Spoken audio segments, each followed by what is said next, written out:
Welcome et bienvenue à ce prestigieux meeting organisé par la compagnie Générale Aéropostale qui vient d'inaugurer sa liaison aérienne ici, à Buenos Aires. Il y a de ça quelques années, la TECOR nous a parlé de son rêve. Aujourd'hui, il nous montre comment le rendre réalité. Au programme, des records seront réalisés par les pilotes les plus aguerris, valorisant les nouveaux avions proposés sur le marché. Diverses compagnies européennes seront en compétition, celles-ci s'étant déjà démarquées par leurs ailes d'honneur. Les escales en Afrique ont déjà permis à ces compagnies d'attirer un bon nombre de pilotes légendaires et de s'y développer.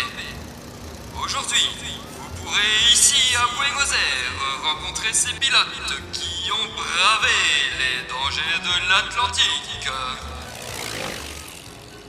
Une seule question restera sur toutes les lèvres. Quelle est la prochaine étape de cette formidable épopée?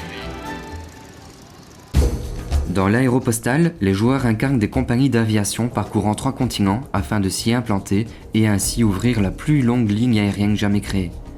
Le jeu nous propose différents scénarios. Dans la plupart de ceux-ci, l'obtention d'ailes permet une victoire immédiate, ou dans un second cas, la présence dans le plus grand nombre de villes. Une course vers la Paz peut aussi être un redoutable défi. Les joueurs feront face à leur plateau personnel représentant leur compagnie et à un plateau commun sur lesquels seront jouées différentes actions. La partie inférieure du plateau commun présente 3 continents, l'Europe, l'Afrique et l'Amérique, elles ne pouvant être survolées que par des pilotes chevronnés ou légendaires. Les lignes météo indiquent la distance parcourue par les avions et les obstacles dans lesquels ils s'engagent. Sur chaque continent, des escales sont réalisées dans différentes villes, accordant de l'influence aux compagnies. L'autre partie présente la table des ailes des compagnies, reportant leur niveau de progression. Le tableau des records et ses bonus disponibles, la réserve des pilotes, le meeting ainsi que les tours et phases de jeu. Le plateau personnel présente les différentes phases de jeu ainsi que toutes les actions possibles. Une jauge de logistique permet de comptabiliser les coûts de vol et d'entretien de la compagnie. Les avions représentés dans les colonnes nous montrent leur disponibilité, leurs caractéristiques ainsi que leur phase d'entretien où ils iront après avoir fait escale. Les pilotes seront engagés sur les avions, les mettant ainsi au repos à la fin du tour. L'aéropostale se jouera en un nombre prédéfini de tours par le scénario. Chaque tour sera constitué de 6 phases. La phase météo changera les conditions lors du passage de ces lignes. La phase d'inscription au meeting laissera le choix aux joueurs de participer au meeting ou non.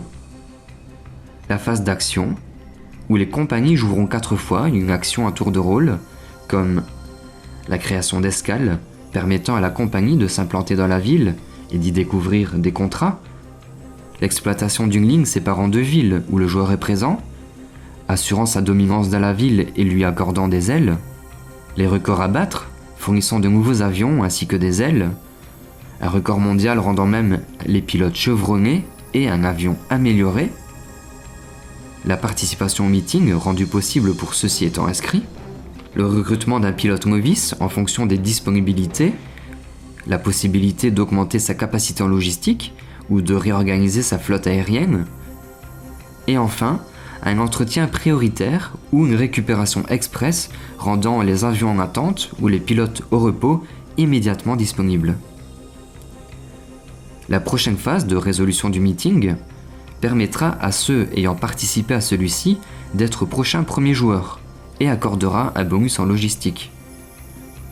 La phase d'entretien et récupération rendra disponibles les avions en attente et pilotes au repos et indisponibles les avions et pilotes actifs ce tour-ci.